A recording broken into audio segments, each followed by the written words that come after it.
My fiancé saved my voice memos in a group chat called The Vault to humiliate me, so I stopped performing and she collapsed. I'm a 32-year-old male, and I need to get this off my chest because these last few months have been a complete mind blow. None of my boys really understand the full picture. This is basically my villain origin story, except I actually got a happy ending. So I guess it's more like my Phoenix Rising from the Ashes origin story. Whatever, just read it. I was engaged to Mia, a 29-year-old female, for almost a year, together for 3.5 years total. We met at Soundwave Festival back in 2020. I was there with my boys, vibing to some indie bands. She was with her college friends. We started talking at the beer tent when I accidentally bumped into her and spilled her drink. I bought her a new one, apologized, and somehow ended up talking for the next 3 hours. I missed 2 bands I wanted to see but didn't even care. We just clicked. The festival was wild that year, right before all the COVID stuff hit the fan. We exchanged numbers that night, and when everything started shutting down a few weeks later, we were texting constantly. Our first official date was actually a Zoom call with takeout from the same restaurant. Both of us eating in our separate apartments. Super romantic, right? But honestly, those early pandemic days created this bubble where it was just us getting to know each other, without all the usual distractions. By the time things opened back up, we were already pretty serious. The first time I saw her in person again, after 3 months of virtual dates, I nearly tackled her with a hug. The chemistry was instant, like we'd been together for years already. I work as a software developer for a cybersecurity company. Decent money, flexible hours. She's in marketing for a big retail chain. We moved in together after about a year because rent in this city is ridiculous. And we were basically living at each other's places anyway. We got a nice 2-bedroom apartment downtown, decided the extra room would be for guests, or maybe an office. About me, I've always been pretty independent. Hit the gym 4 to 5 times a week, have my own hobbies and friends, not the clingy type at all. I'm into kickboxing, trail running, and building custom gaming PCs on the side. I've got a small group of solid friends I've known since college. We have a weekly poker night and try to catch UFC fights together when we can. But I've also always been intentional about relationships. My grandfather was my role model growing up, a total badass who built his own construction business from nothing but was also deeply devoted to my grandmother. He used to call her every day during his lunch break for 46 years straight, even when he was on job sites in different cities. When he passed away 5 years ago, we found these old cassette tapes where he'd recorded messages for her when he had to be away overnight. My grandma still listens to them sometimes. That stuck with me hard.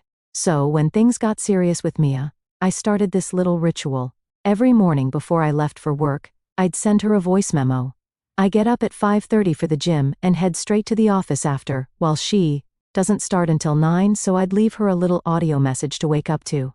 Nothing major, just 30 to 60 seconds. Some mornings I'd tell her about a weird dream I had or remind her about plans we had coming up, or just say, "Good morning, beautiful. Hope your presentation goes well today." Sometimes I'd tell a dumb dad joke or even sing a couple lines from whatever song was stuck in my head. I can't sing for crap, but whatever. She always said it made her smile. I remember one morning I was running late and almost forgot to do it, doubled back from the elevator to our apartment just to record a quick, "Have a kick-ass day. Love you." Felt like it was worth being 5 minutes late to work. That's where my head was at. She seemed to love these memos. Would text me stuff like, "Your joke was so bad it was good, lol," or, "Your singing made my morning." She even showed me how she had saved all of them in a special playlist on her phone. Called it Morning Sunshine. I'm not going to lie, it made me feel good that something so simple could brighten her day. We got engaged last summer when we were on vacation in Bali. I did the whole down on one knee thing on the beach at sunset. Basic as hell, but she cried and said yes, so mission accomplished. We set the wedding for this July, put deposits down on venues, started planning the whole thing. Her parents were super into it, especially her dad, a retired accountant dude. They offered to pay for most of it, which was cool of them. Mia's parents are these country club types, always perfectly dressed, big house in the suburbs, 2 luxury cars in the garage.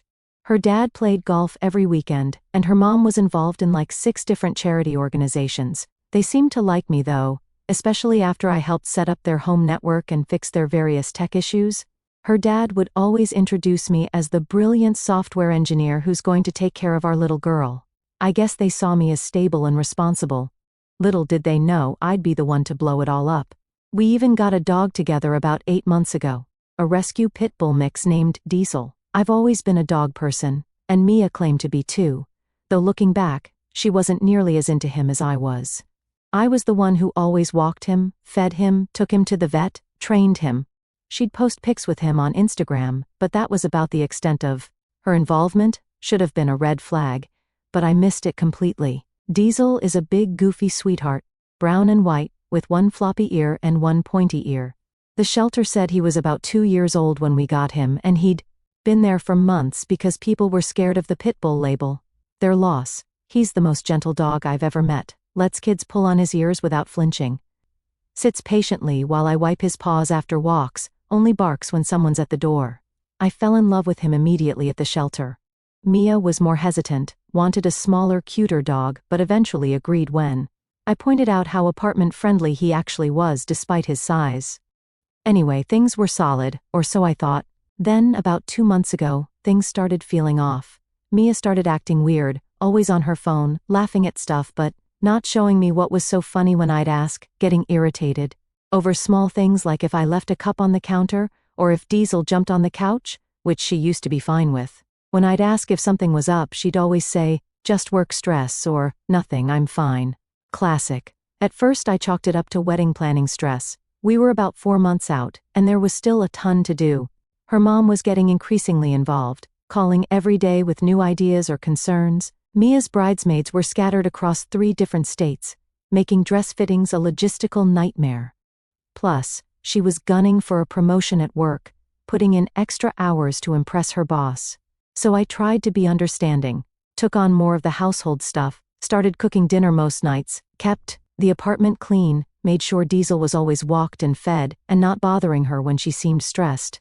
Basically became super husband material, thinking I was being supportive. I even stepped up my voice memo game, thinking maybe she needed the extra positivity, started putting more effort into them, sometimes even planning what I'd say the night before. Looking back, that was probably the worst thing I could have done. One morning, I recorded this elaborate one, where I made up a whole story about how Diesel had secretly learned to talk and confessed to me that he'd been the one eating her fancy chocolate that she always blamed me for, and I did a whole voice for him and everything, spent like 5 minutes on it. She texted back, LOL, cute, and that was it. Should have known something was up then. Another time, I recorded myself trying to rap the intro to Hamilton. We had tickets for the following month. Total disaster, but I thought it would make her laugh. She didn't even acknowledge receiving it. When I asked about it that night, she just said, oh yeah, sorry, I was in meetings all morning and forgot to respond. But I didn't catch on, kept living my life, working on projects, hitting the gym, taking care of Diesel, sending my daily memos like an idiot. Sometimes she'd leave her phone face up on the coffee table, and I'd see notifications from her. Friends that seemed off, things like, OMG, dead, or can't wait to see what tomorrow brings. But when I'd ask what was funny, she'd just say, inside joke, or quickly change the subject. One night, I woke up around 2 a.m., and she wasn't in bed. I found her in the kitchen, on her phone, giggling quietly. When she saw me, she jumped like she'd seen a ghost and quickly put her phone down, said she couldn't sleep, and was just checking Instagram. I was too tired to question it, but it stuck with me. My buddy Chris noticed something was off too. We were at our weekly poker night, and he pulled me aside. Everything cool with you and Mia? You seem distracted. I brushed it off. Just wedding stress, man, it's a lot. He gave me this look like he wasn't buying it but didn't push, just clapped me on the shoulder and said, you know we're here if you need to talk, right? I nodded but kept my concerns to myself. Didn't want to be that guy who talks crap about his fiancée to his friends. Plus, what would I even say? My fiancé seems annoyed, and I don't know why. Sounds pathetic when you put it like that. Still, the distance between us was growing. Sex became less frequent, more mechanical when it did happen. Our conversations over dinner got shorter, more surface level. We stopped planning weekend activities together. She'd make plans with her friends, I'd hit the gym or take Diesel hiking. We were like roommates who occasionally kissed. About 3 weeks before everything blew up, we had a rare date night. Went to this fancy new restaurant downtown, both dressed up, tried to reconnect. The dinner was fine, but on the Uber ride home, her phone kept blowing up with texts. She was giggling, typing rapidly. "What's so funny?" I asked. "Oh, Zoe's drunk texting the group chat. She's on a horrible date. Must be some funny texts. Just girl stuff, you wouldn't get it." She turned her phone away slightly, still smiling at the screen. That night, for the first time, I had the thought, is she cheating on me? It would explain the secretiveness, the emotional distance, the constant texting, but it didn't feel right. Mia wasn't the cheating type, at least I didn't think she was. The next morning I almost didn't send a voice memo. It felt weird, like I was forcing something that wasn't working anymore, but 3 years of habit is hard to break, so I recorded a simple, "Good morning, hope you have a good day," and left it at that. Later that day she texted me, asking if I was mad at her. "Your memo seemed short today. Everything okay?"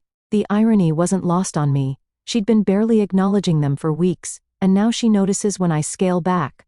I told her I was just running late, which was true, and thought that was the end of it. But I still had no idea what was really going on. Last month, I had a system update scheduled for 7 a.m. for one of our major clients, but they pushed it back last minute. My boss texted me at 5:45 while I was at the gym, saying we'd been rescheduled to the afternoon slot. Instead of heading to the office, I decided to surprise Mia with breakfast. In bed, picked up her favorite bagels and fancy cold brew on the way home. It was a spur-of-the-moment decision. We hadn't been connecting much lately, and I thought maybe a nice surprise would help bridge the gap. Plus, it had been ages since we'd had a weekday morning together. I let myself in quietly, thinking she'd still be asleep. Diesel came padding up to me, tail wagging like crazy. He's always been my boy, but I shushed him and gave him a treat to keep him occupied. That's when I heard Mia laughing in the kitchen. She was sitting at the island, still in her PJs, on a FaceTime call, with 3 of her friends, phone propped up against the fruit bowl. I was about to announce myself when I heard my own voice coming from her phone. "Rise and shine, beautiful. Just wanted to say I'm thinking about you and can't wait for our weekend getaway. Oh, and here's your daily dose of awful humor. What did the ocean say to the beach?" "Nothing, it just waved. Ha, love you, see you tonight." Then I heard Mia say, "I literally cannot with these voice memos anymore. They're suffocating me." Her friends were all cracking up. One of them, Zoe, said, "Play yesterday's again. The singing one was so funny." Mia tapped her screen and suddenly there I was, singing a few lines from that Ed Sheeran song she claimed was our song. "Seriously, girl, is this the guy you're going to be stuck with forever?" Another friend laughed, like, "Who actually does this? It's giving major desperate vibes. Total beta clown." The third friend added, "My boyfriend would never." I stood there, frozen, the paper bag with bagels getting damp in my grip. Diesel was sitting at my feet, looking up at me like he could sense something was wrong. And something was very wrong. I felt like I'd been punched in the gut. Mia sighed dramatically. I know, but he's reliable, makes good money, and my parents think he's perfect. I just need to get through the wedding, then maybe I can train him out of these embarrassing habits. At least add these to the vault." One friend said, "This is quality cringe content, can't go to waste." That's when I saw Mia forwarding my voice memos to what looked like a group chat. I must have made a noise because Diesel came trotting over to me, whining for more attention. Mia looked up, saw me standing there with the bagels, and her face went from laughing to panicked. "In half a second, Tyler, what are you? I thought you had that system update thing." The FaceTime call went dead silent. Her friends started making excuses, and hanging up one by one. Mia scrambled to grab her phone, like she could somehow erase what I'd just witnessed. "Client rescheduled," I said, putting the bagels on the counter. I reached down to pet Diesel, who could obviously sense the tension because he pressed himself against my leg. "What's the vault?" Her face went through about 5 different expressions before settling on defensive. "It's nothing, just a stupid group chat. We were just joking around." Didn't sound like joking to me. Sounded like you and your friends laughing at something I do for you every day, because I give a damn about you. "Tyler, you're overreacting. It's not a big deal." "Not a big deal? You called me a beta, said you needed to train me out of my embarrassing habits. That sounds like a pretty big deal to me." She switched tactics. "Well, can you blame me? The voice memos are a bit much. Every single morning, it's kind of suffocating. Nobody needs that level of attention, Tyler. It's not normal." That word normal hit me like a truck. I'd always thought what we had was special. that she appreciated the little things I did to show I cared. Finding out she thought it was weird, embarrassing, it broke something in me. Not normal? I felt something shift inside me. For 3 years you've been pretending to love them, saving them, responding like they made your day. Was that all bullshit? She hesitated just a second too long before answering. No, of course not. Sometimes I save it. I grabbed my keys off the counter. I'm going to work. Tyler, wait, let's talk about this. You're making it a bigger deal than it is. I didn't respond, just whistled for Diesel, who followed me instantly and walked out. I didn't technically need to take him with me, but in that moment, I wanted his company more than I wanted to be alone. Plus, my office is dog-friendly and he loves hanging out there. The drive to work was a blur. I kept replaying what I'd heard in my head. Total beta behavior, train him out of these embarrassing habits, the way they all laughed at my singing, the fact that she'd been sharing something private, something I thought was just between us, with her friends as entertainment. And the worst part, she wasn't even sorry I found out, she was sorry I was upset. There's a big difference. For the rest of the day, my phone wouldn't stop blowing up.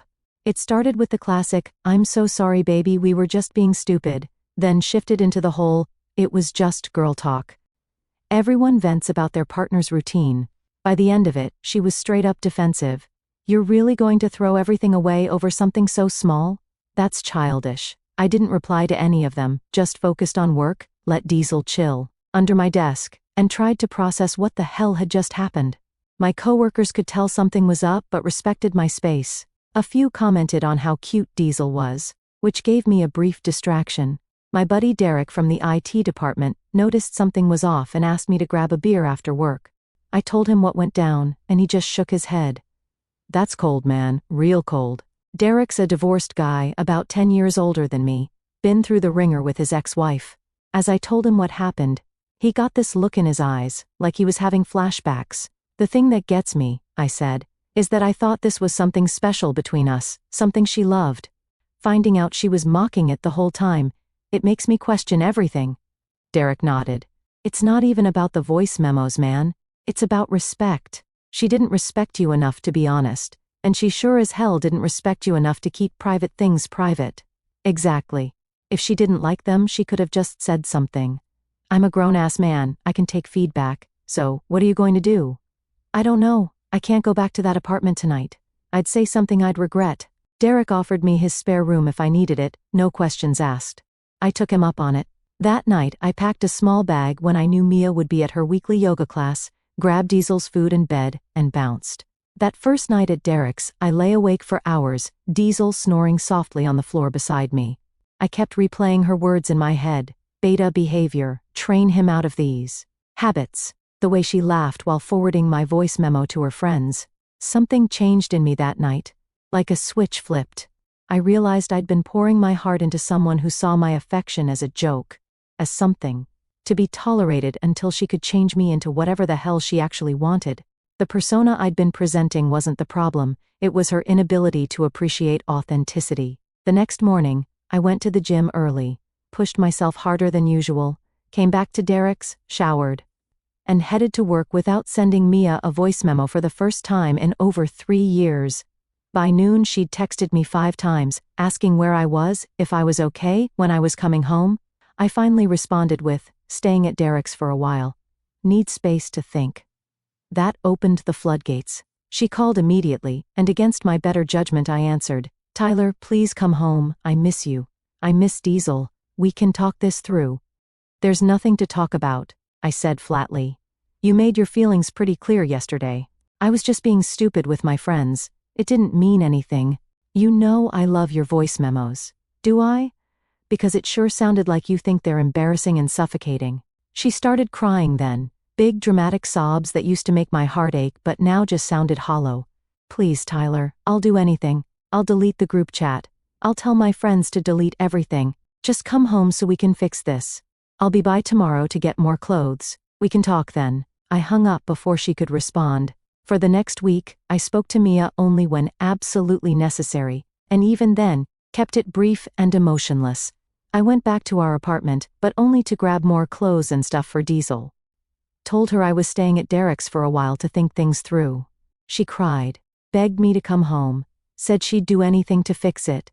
I stopped sending voice memos completely, stopped asking about her day, stopped suggesting date nights or weekend plans, stopped doing the little things I'd always done. No more making her favorite tea when she got home stressed, no more surprise takeout from her favorite Thai place, no surprise flowers just because.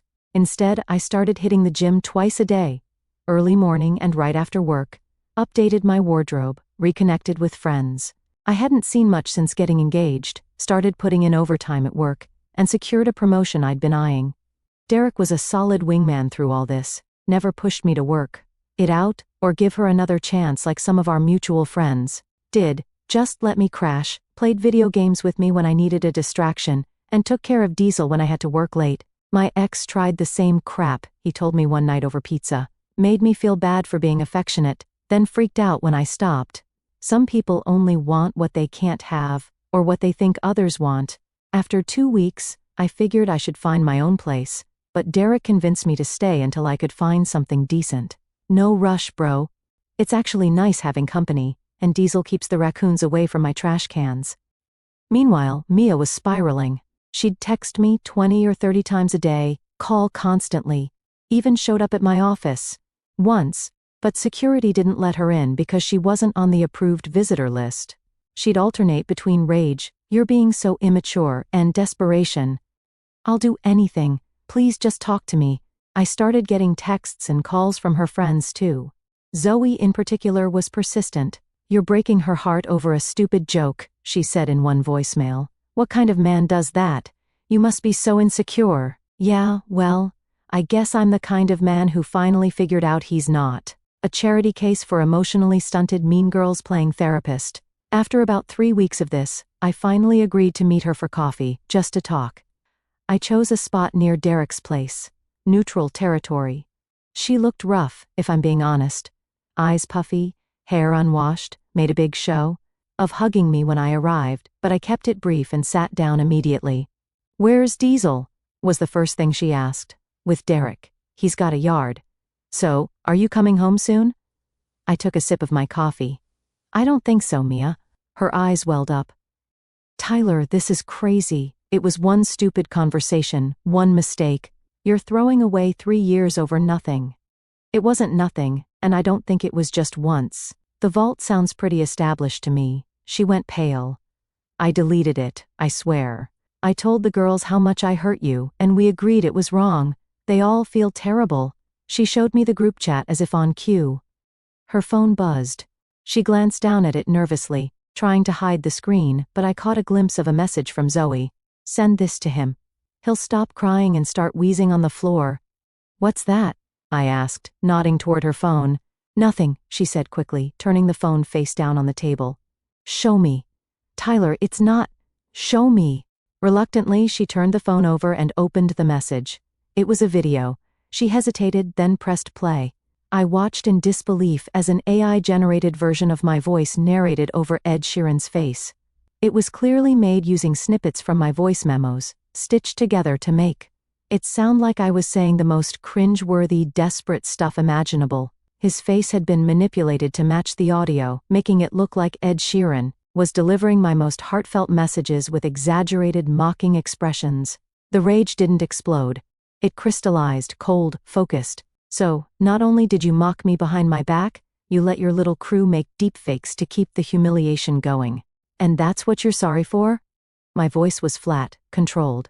"It wasn't me, it was Zoe. I told her it wasn't okay, I swear. I was going to make her delete it." I let out a dry laugh. "Right, just like the vault was supposed to be gone. Your girl's still sending you clips, Mia." People were staring, I didn't care. That screen with my face on it, that was the only thing that existed in that moment. "You know what's wild?" I leaned in. "I actually came here thinking maybe I overreacted, that we could work through this. But this? You weren't caught in the moment, you built a highlight reel." She was crying now. I didn't flinch. "Tyler, please." "Save it," I said, cutting her off. "You showed me who you are again, so that's it. You're really throwing away 3 years?" I stared her down. "I'm not throwing anything away. I'm done playing the clown in a show you don't even respect." "You said my love was suffocating?" "Cool, I stopped. She broke. I want my fiancé back. I want us back.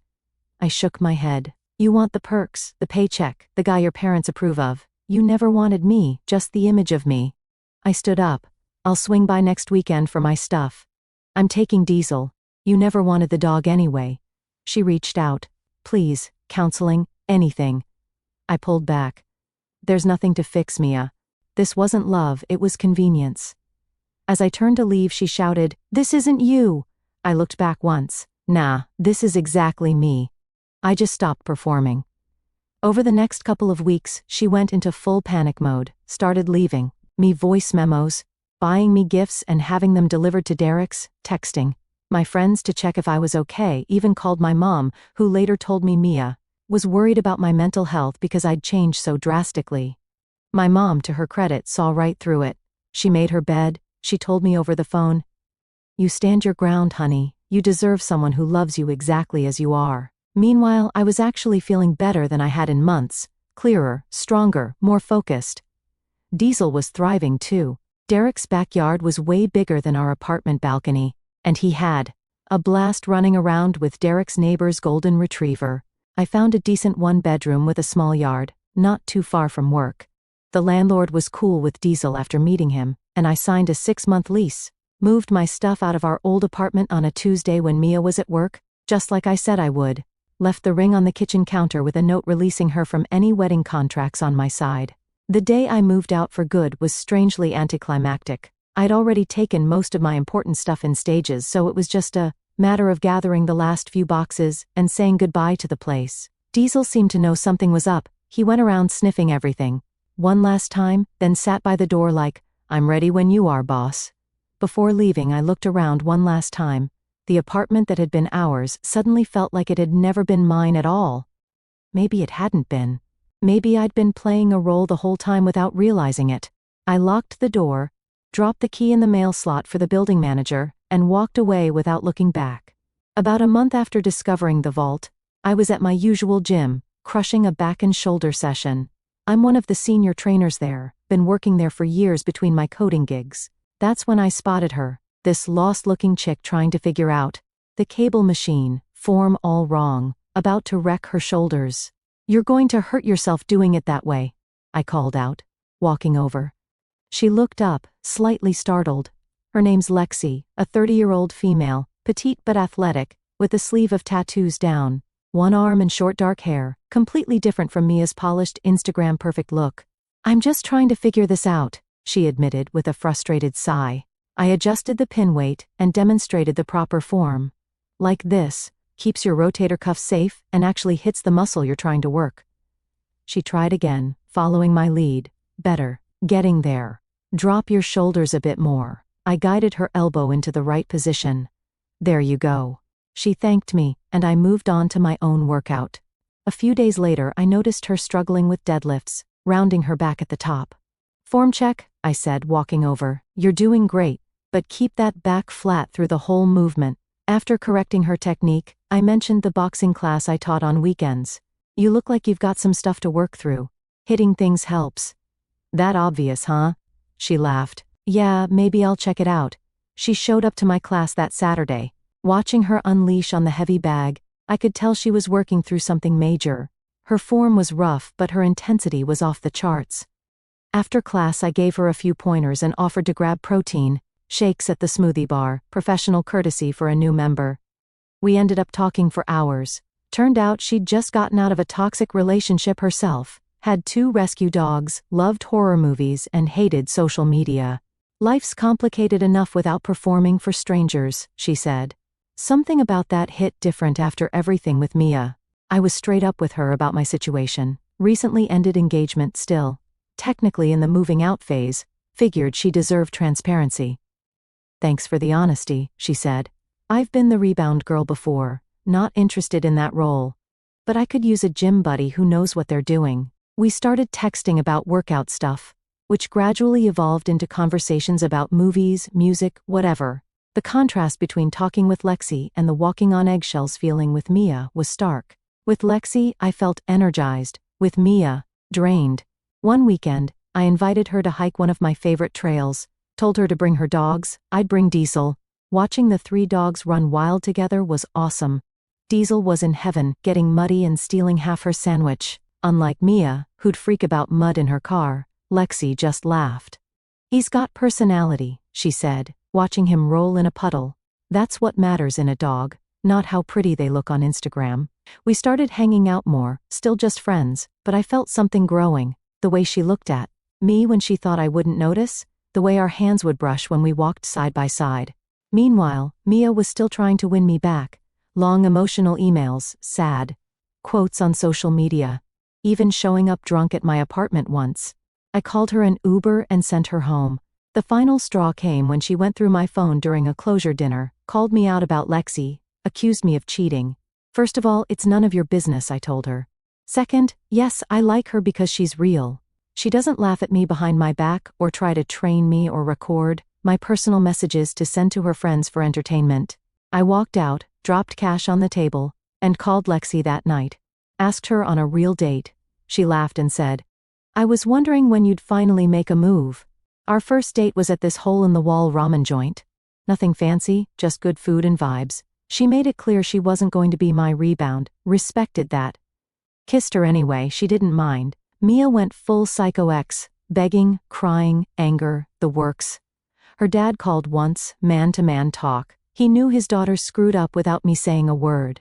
"Her mother and I still think highly of you, son." That was that 2 months post-breakup. Lexi and I made it official. When I sent her a voice memo one morning, she sent one back. Horrible, off-key singing to metal, no pretense, just real. "Your singing is terrible," I texted.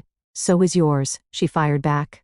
We match. Got promoted at work, bought a house Mia always said was too suburban. Lexi moved in with her dogs. Diesel's loving the yard. The house needed work, but we're crushing the renovations. I handle the heavy stuff, she's got an eye for design. Lexi's different. When I do something for her, she actually appreciates it.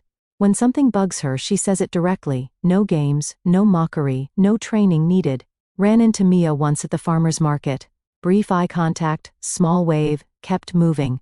No drama. Heard she's finding herself in Southeast Asia. Good for her.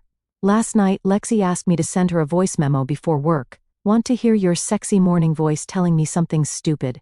Sent her one with a terrible dad joke. She replied, "That joke was terrible. I love it. And I love you." The right person won't make you feel like your love is cringe. They'll throw it right back at you.